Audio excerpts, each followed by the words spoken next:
listening to Second Wind with Joyce Buford, where women who are ready to expand their life adventure discover the tools to stop playing small and tap into the courage required to enjoy their second wind. Welcome.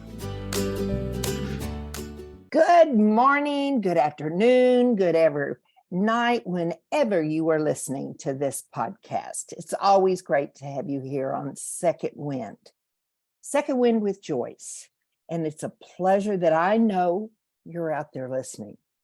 I have a question for you this morning, though. Have you ever walked into a room in your house and it felt different than any other room in your house? It feels more at peace when you're in there. It feels more, or it doesn't. Maybe it feels all anxious and you just can't settle into it. Well, today we have the authority that's going to give you some insight, and I expect she'll give me some too, because we all struggle sometimes in prepare our home space and make the most out of that space. So my guest is Ann Segal. Ann Segal is an interior designer and president of Metro Interiors, which she created. Now, she is very serious about her interior design. She has been doing this since 1987. She graduated from Northern Illinois University with a BFA, specializing in interior design. She has been working as a professional designer, as I said, since 1987. She started her Metro Interiors in 1992. 2003, she became certified by the Wind and Water School of Feng Shui.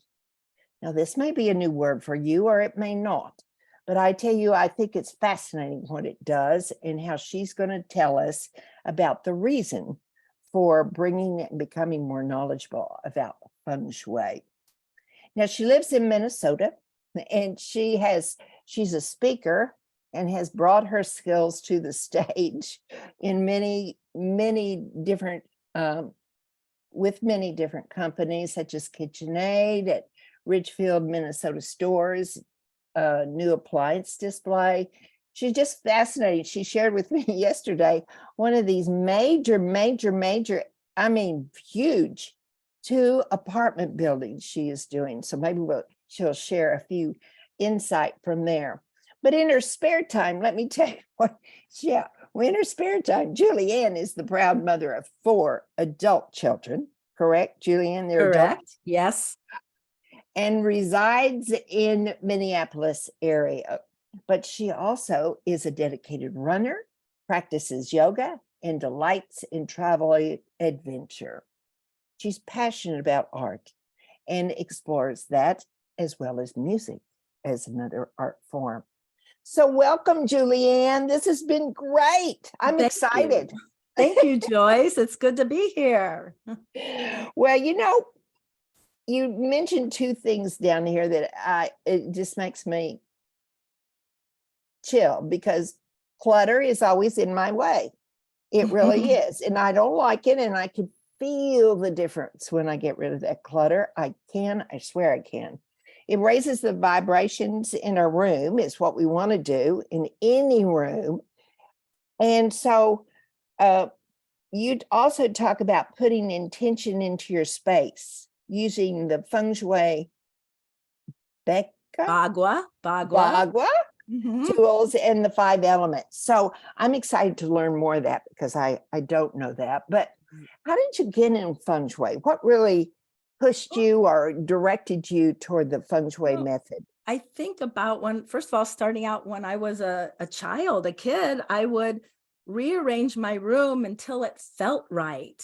I would declutter. I had the neatest room in the house, but it was like part of me. I really did declutter, organize. And I remember getting my bed into the correct position finally, where it felt the best. And later in life, I found that was called the command position, where Oh, you're not in line with the door, but you could see it from when you're laying down. You can see the door, it's not behind you. mhm. And it Yes. felt best. And it wasn't until much, much later that I learned that this was feng shui.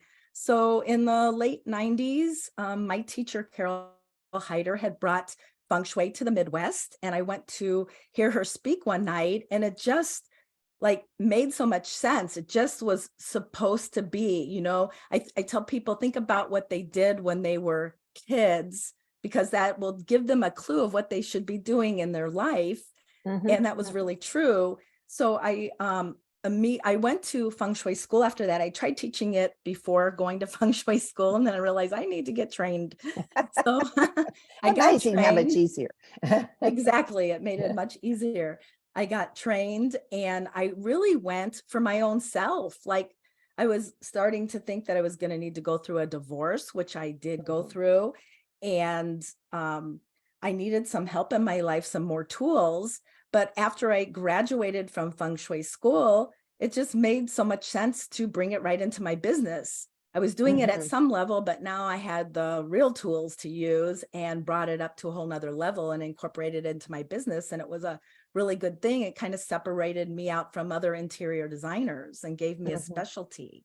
Oh, yeah. Yeah, Yeah. I've used designers before, but they've never brought in the feng shui. Right. However, I went through a period in my life that I was very interested in feng shui. So I remember moving the bed so that it faced the door. I do Right. remember that.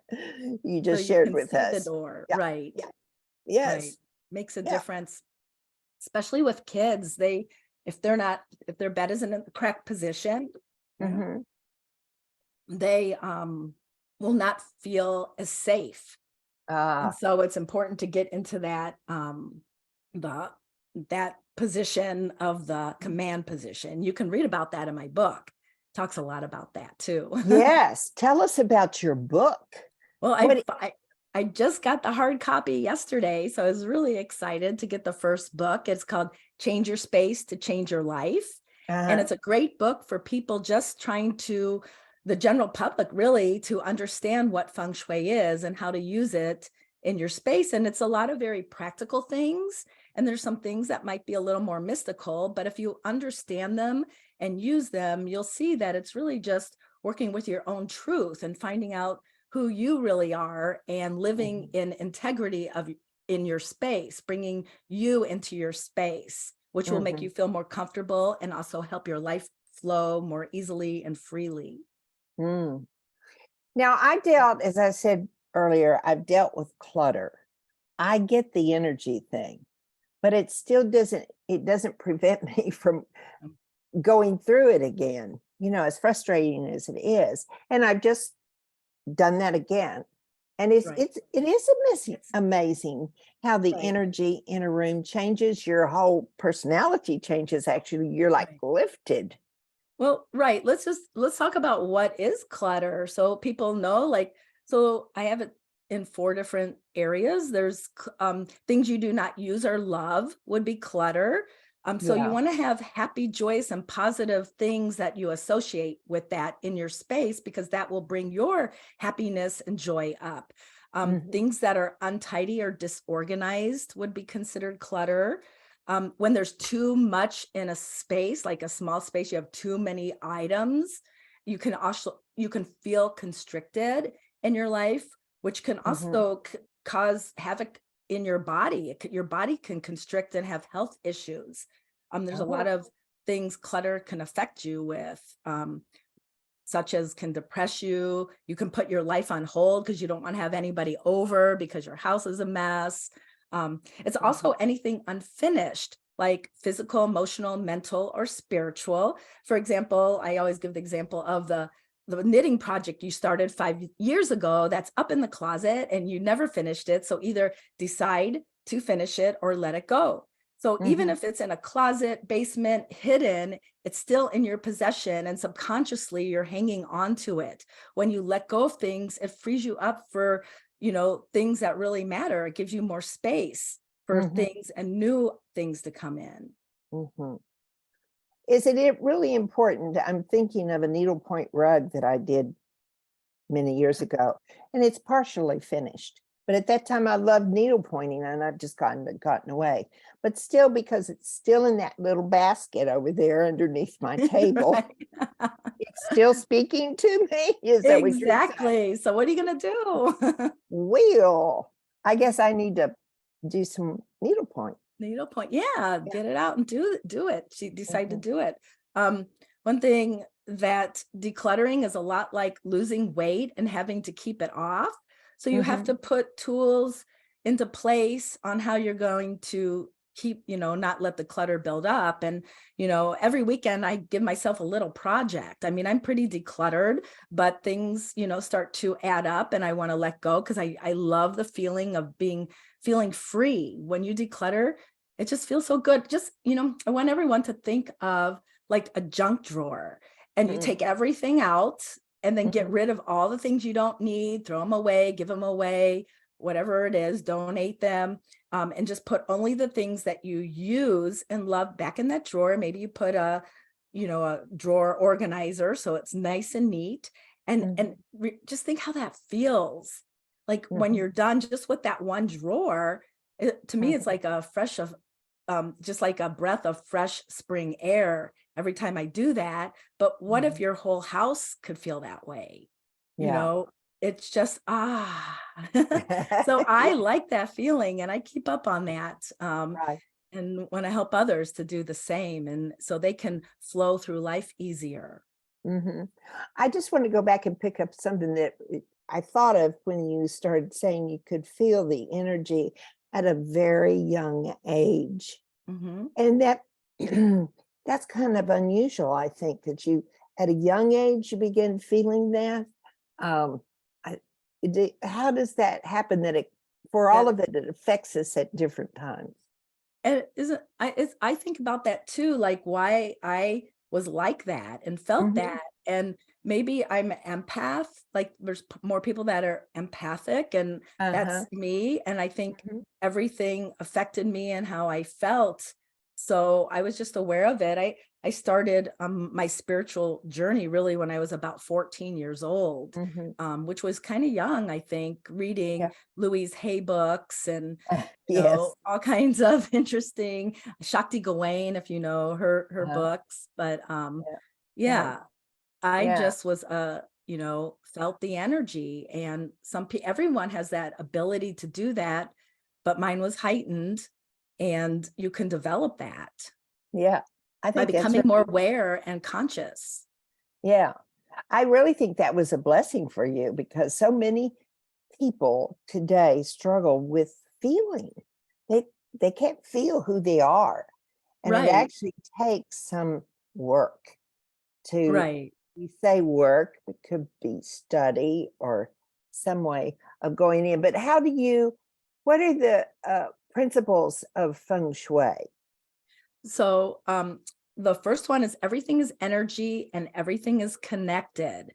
So, think about if you've had thought of a person that you haven't seen in a really long time, and then all of a sudden you run into them or they call you. That is an energy connection. So everything is connected. So we are very Mhm. connected to our homes, even. Right.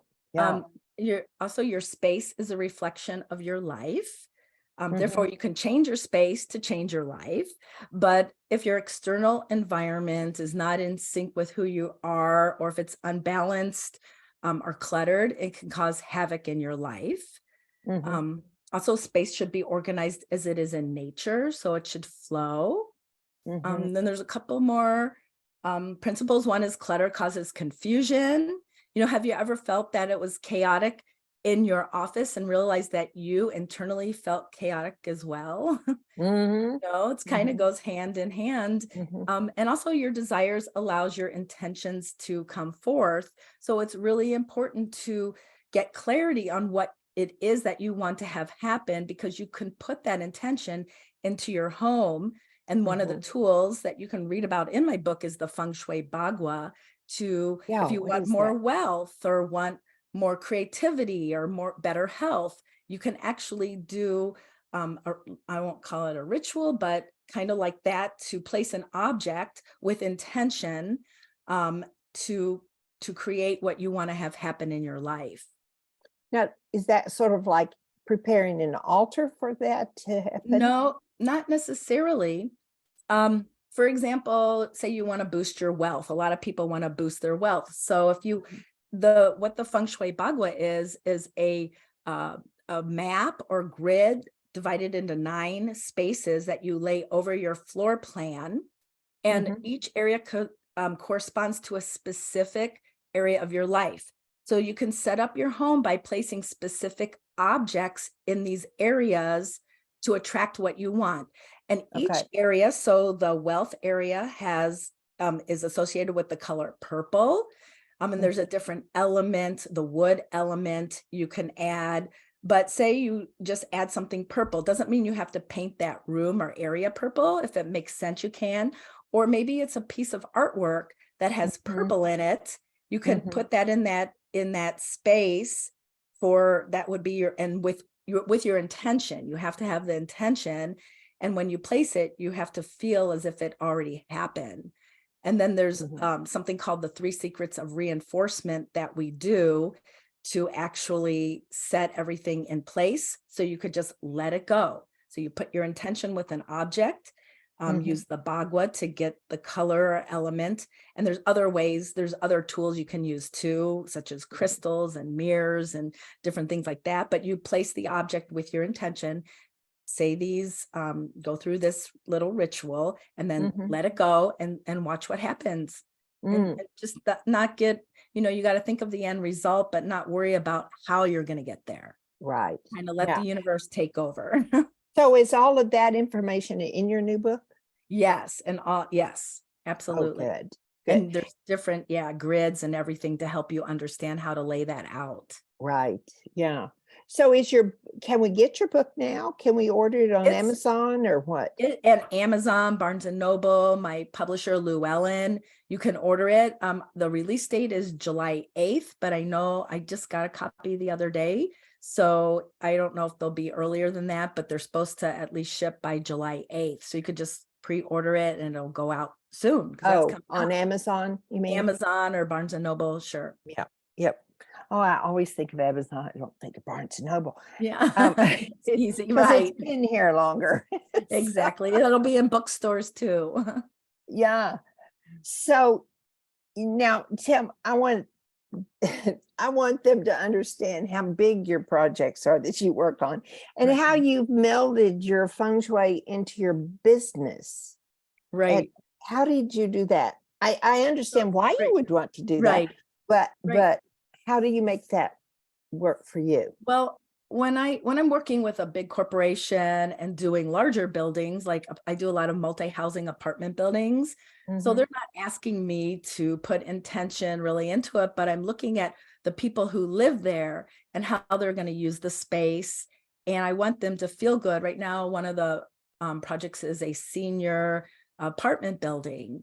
And I just think about the images they want to see with the art, and I want it to feel good. So the type of art I'm putting up will feel good, and the colors that I'm using, and I'm not going to have too much furniture that it's crowded.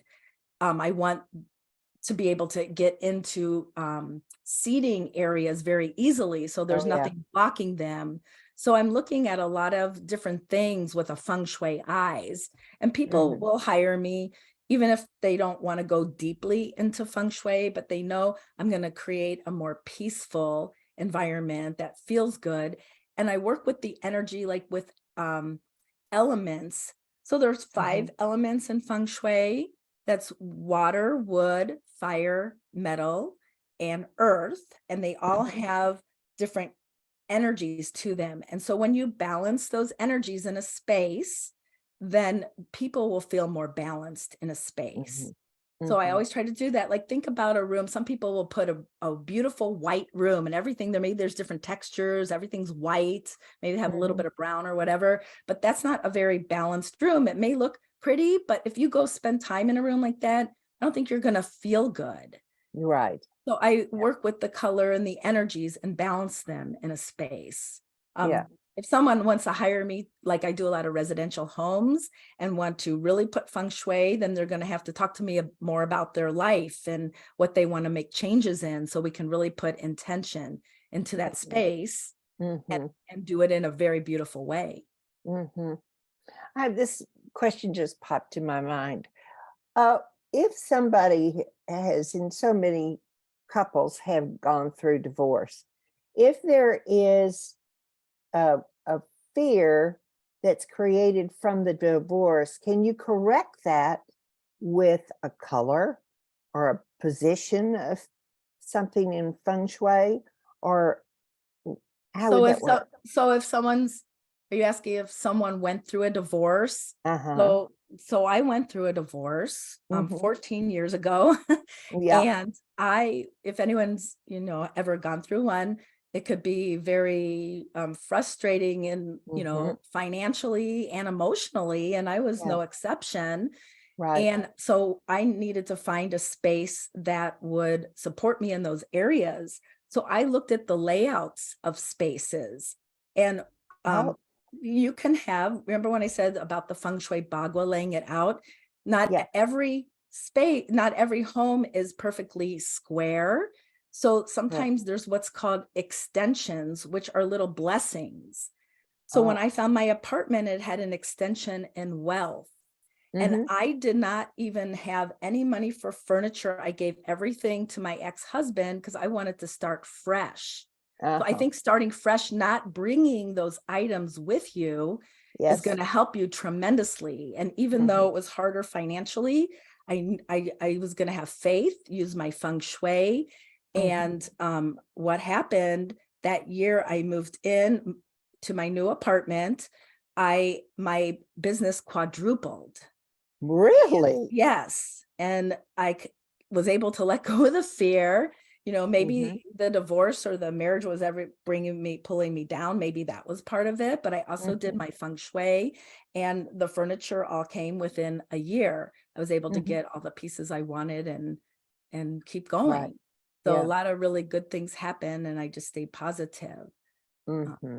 but Yeah. you gotta, I think, let go of those items that reminded you of the not so good times. Right. Now, when someone dies, is that the same type of separation as a Um, divorce? when Well, you definitely would want to get rid of their clothes, Mhm. personal Yeah. belongings, but I think there could be items that still have good feelings that you might want to Mhm. keep. So you got to assess what makes sense, but to hold on to like their personal belongings for a long time might keep you stuck. Yeah. Right. So how long does it normally take you to do a um like the two buildings that you're doing now? Well, I started, let's see. So what I'm doing is the common areas in the buildings of the two apartment buildings. One of them was just a big leasing office that was brand new. And we Mhm. started, I must have been around February, and everything's on order. It should be done because we have to wait for furniture and art to come in and stuff. I would say by maybe sometime in August, it will all be done. So I'd say from February to August. Audience, In this one. I want to share this with you. I called her yesterday because I always like to visit with my guests. And she's Yeah. like, "Oh, I'm working on all this ordering." Uh, And that it's huge when you're it talking is. about that many floors, that many Right. apartments on each floor. Right. Well, It's it's not all the apartments, it's just the common area. So the party rooms, the oh, lobbies, those type of spaces. So yeah. not the individual apartments, those, I didn't need to work on, but it's still a lot, the Mhm. offices and working with all the different personalities and people. And it's been great. But I've done multi-housing for a long time now, and working with condo associations, that's a whole different thing because you're working with people that actually live there. So that's a little more tougher, but I'm not so Yeah. bad at it. I just have to listen a lot. Right, right.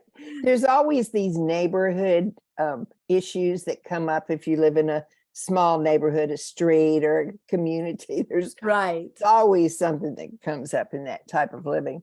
That's a That's so challenge. right. That's funny because that our property manager in my complex was here today, and I saw her outside, and they were talking about one of the neighbors getting all upset about a car, and nobody agreed, and so I know what you're talking about. Yeah, yeah. Now, you mentioned here also, how do you make a feng shui adjustment? What does that mean? You change the colors or? Well, when you make an adjustment, you're actually changing the energy of the space. Oh, Excuse me. So, for example, if you're working with feng shui elements, like I said before, water, wood, fire, earth, and metal, mm-hmm, say you want more stability in your life, you want to add more earth elements, and earth elements are depicted by like the shape of a square shape. So if you have oh, artwork that has squares in it, or the uh-huh, colors yellow or earth tones, uh-huh, pottery and ceramics, stones and rocks, adding those to the mm-hmm, space will help you feel more stable, balanced, or grounded.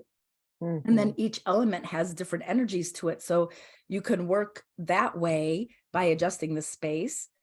You can also adjust the space by adding crystals or mirrors. Crystals will actually calm the space. We have mm-hmm, these round, faceted crystals that we hang 9 inches from the ceiling, because feng shui comes from China, and 9 is an auspicious number. So mm-hmm, in a center of a room, which is about health, we'll just adding one of those to the ceiling will calm the energy, and you mm-hmm, can affirm health. So that's making an adjustment. Mirrors will draw in auspicious energy or expand an area. So mm-hmm, when you do these things, it changes the energy of a room. Does that answer mm-hmm. your question? Yeah. Do you, how would What's how the would somebody know what's needed in the space? Is that Well, where you they go could to? they could read my book. Yep, yep, yep. They could do that, or they can hire a feng shui consultant or a feng Uh, shui interior designer like myself, mhm.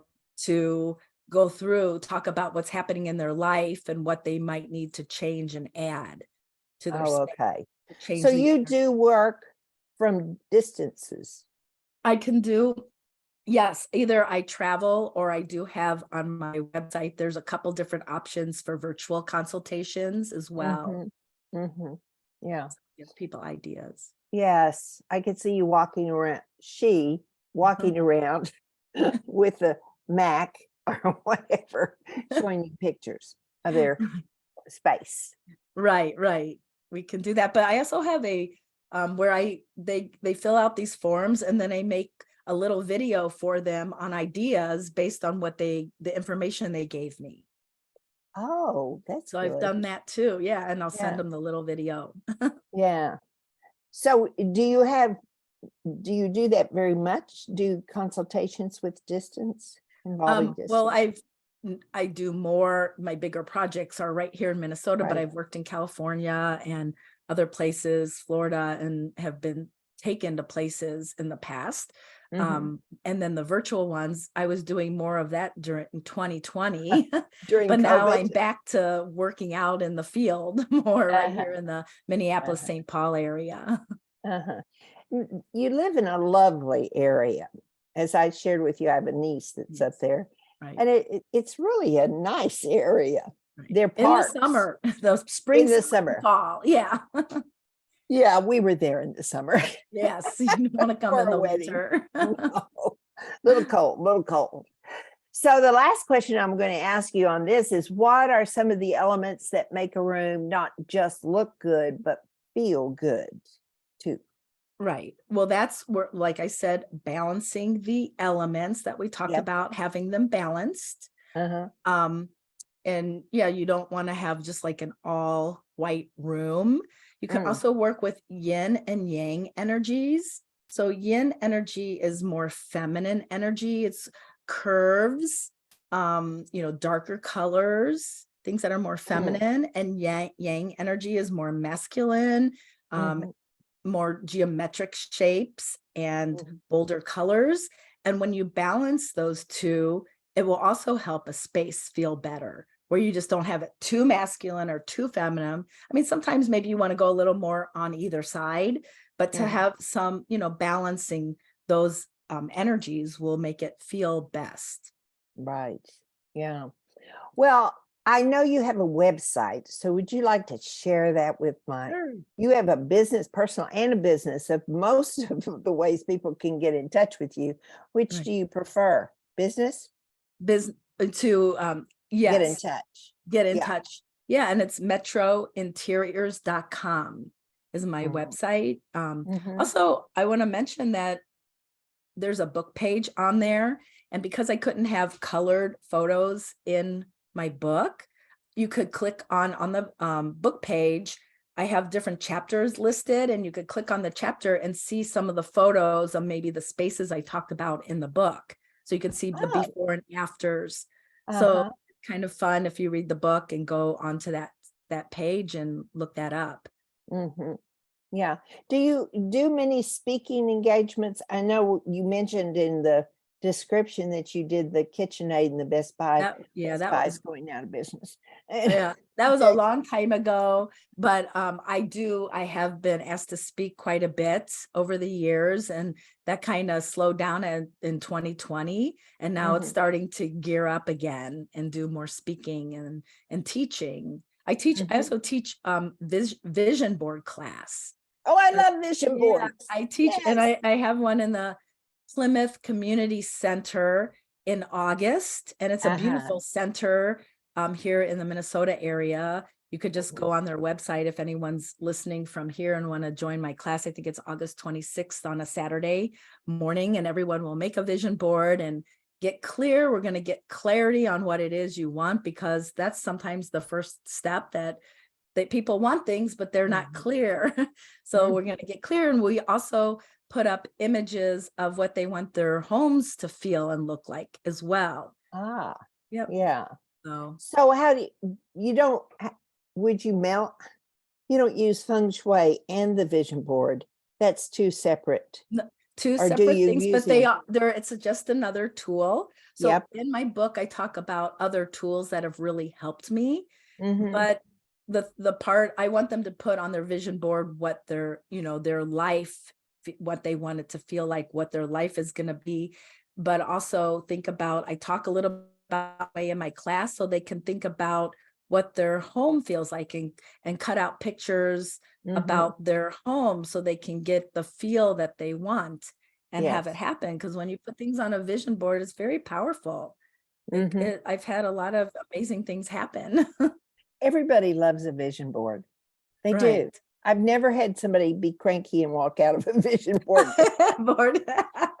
So No. yeah, It's it's like fun. dreamland, isn't And it? it's fun to see what other people manifest when they make them too. I love to see that. Yes, I had one one time, and this woman was very talented, and she did all sorts of the poster board I just started out Mhm. with, and she made it. She folded in all the corners, and she had all these designs, and I Right. was going, She she's made messing it. up a board, but it was perfect for her. You Right. know, she could see that. It was Did great. did she make it look artistic? Oh, my, Yeah, yes, yeah. very. So, and yeah, I want people that if they have that ability, that's great, but I don't want people to worry about, just get the vision up there, and put it in a place where they can see it, because you have to look at it daily. So Yeah, it goes into your subconscious as well. yeah, yeah. That's Do funny. you do any teaching of your feng shui on your website? I haven't been doing that yet. I think it's Uh-huh. to come. I'm teaching through my what do you call it, my publisher, Llewellyn. So Mhm. that's all new for me to start teaching online. I have taught Yeah. feng shui classes in the past. Mhm. So I may, going forward, do that as well. I just wanted Yeah, to get started with the back to the vision boards, because everyone loves those. they do. They do, for sure. Well, we are approaching the end of our time together, and I've certainly enjoyed this with all my questions about. I'm as interested in this as my listeners, for sure. But you know that I've shared with you that one of the my question this year from all of my guests have been from the Julia Cameron book, It's Never Too Late to Begin Again. And a lot of us in our 50s and 40s, 50s, 60s, we begin again. So one of the things that I really liked and chose as my word this year is joy. So if I may, I'd like to ask you the first question. What is, and I feel this is so strong, and we realize we have these moments, but we don't understand why they're so powerful for us. And that is, can you tell me of that when I say an experience that brought you joy, there's usually something that pops into your mind. Would you share that with us? Sure. It was my daughter's wedding a year and a half ago. So I have 2 kids. I'm Jewish, and 2 kids of mine are Orthodox, which is more, they're religious, and 2 are not. And she is, and in that community, they get married at a young age. And at one point she says, if I turn 25, I'm not married, I'm considered an old maid. Oh no. I know. So, she was worried. And she had been dating through matchmakers and not meeting anyone. And finally she met the right guy, and they got married, and he ended up being 29. He had been on his journey for 10 years. To find the woman? To find the woman. Oh. And so he was like ecstatic, and he's the nicest. I love my son-in-law. He's the nicest, sweetest man ever. And at their wedding, so before they get married, they never even touch. They don't hold hands. They don't kiss, nothing until after they're married. No kiss? No. Oh, the wedding, or they don't hold hands, nothing. So at the wedding, I was up on the chuppah, which is where they get married. I was standing right next to them. And it was so joyous because I think both of them waited. She was like 27 and he was 29, and that they had waited so long in that world. Sweet. So there was so much joy there. But the minute they said, they were married, and the man steps on the glass in the Jewish religion, and then they're married, he grabbed her hand. And just at like that moment and the looks on their faces, it was just joy and happiness. And that whole wedding just felt like that. So did they kiss? Did he kiss her? Not in front of us. They're modest. Not in front of us. They don't do that. But I'm sure she's going to have a baby next month. So well, I guess they went past the kiss. Yeah. Okay, so for that listener, I totally get that joy. That was wonderful. There are some things that I think people forget that are important steps in helping you recognize the joyful moments. And would you share those with us? You mean how to get to joy? Or one thing I want to mention, in my book, there's something called the emotional scale. And it starts at the bottom with fear, grief, insecurity, and moves, and it has a lot of different emotions all the way up to again, empowerment. Those are all top.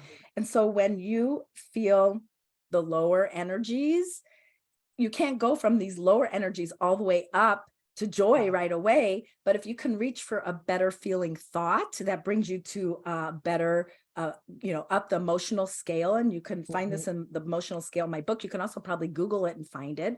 To get, you just have to move your way up, but you have to do it with your thoughts to get up there. So that's one way that I get to joy when if I'm starting to feel down. Another way is surrendering to what is, and letting go and allowing, and a sense of gratitude is when I feel joy, when I can really just let go and just be, this is what is, I'm doing the best I can. And also following your intuition and your gut feelings will bring you to a state of joy if you listen to yourself, what you're, and follow that intuition. Good, really good. I was thinking, I know you're a runner and you also practice yoga, but I think what about just walking?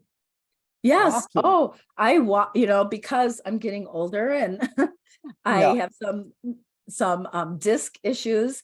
I have to resort to walking more. I Mhm. still run because I have to. I just had to slow down a little bit and Yeah. modify that. But walking is wonderful. It's, Mhm. just as good. I just Mhm. get that runner's high when I run. It's a little bit. Oh, I like that feeling. can you still run with Yeah. your disc thing? Yeah, I had to modify how Oh, long and how fast. I've oh, never been a yeah. fast runner. Anyway, I do it just for my own enjoyment. Mhm. Yeah. You're not competing. No, no, no, no.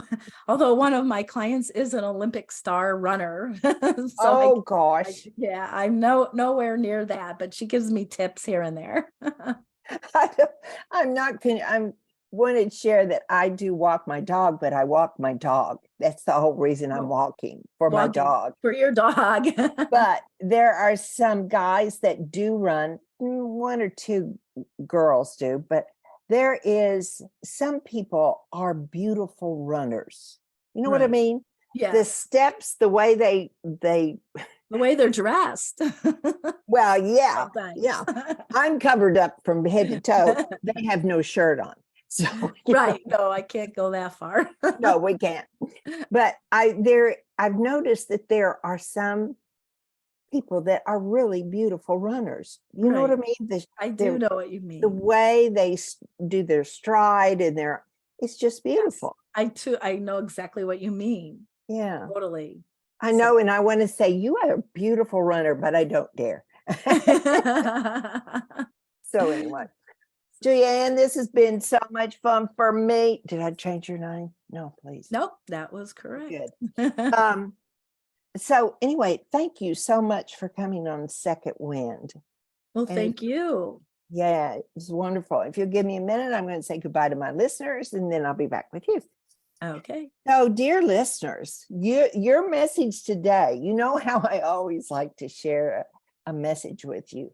And I think the message is to get this book that's going to open up for so many people things that they can put into their lives to positively change their world. So, again, Julianne, what is your book title? Is I'm Change looking your for it. space to change your life. Change Your Space to Change Your Life. And that will be coming out in July, or you can go to Amazon and order it, or the other bookstore, Barnes and Noble. Barnes and Noble, and order it early. So it's automatically set up. But do share that because, mercy, you could be doing a lot of things in your home that could help you become positive and love your space. So I encourage you to do that. Share it with a friend. It's best sometimes with all that we've talked about today that maybe you just send her to Second Wind and tell her to listen. But anyway, as usual, I'm delighted you were here today, and I look forward to seeing you next week for another fantastic guest. So have a great week, and I'll see you next week. Joyce Buford returns next week at the same time for another edition of Second Wind. Through the Joyce Buford Empowerment System, women are receiving the support they need through their transitions and are able to reclaim their true purpose with confidence. They receive the tools they need to map out new lives. You can find out more about her coaching services at joycebufordempowers.com.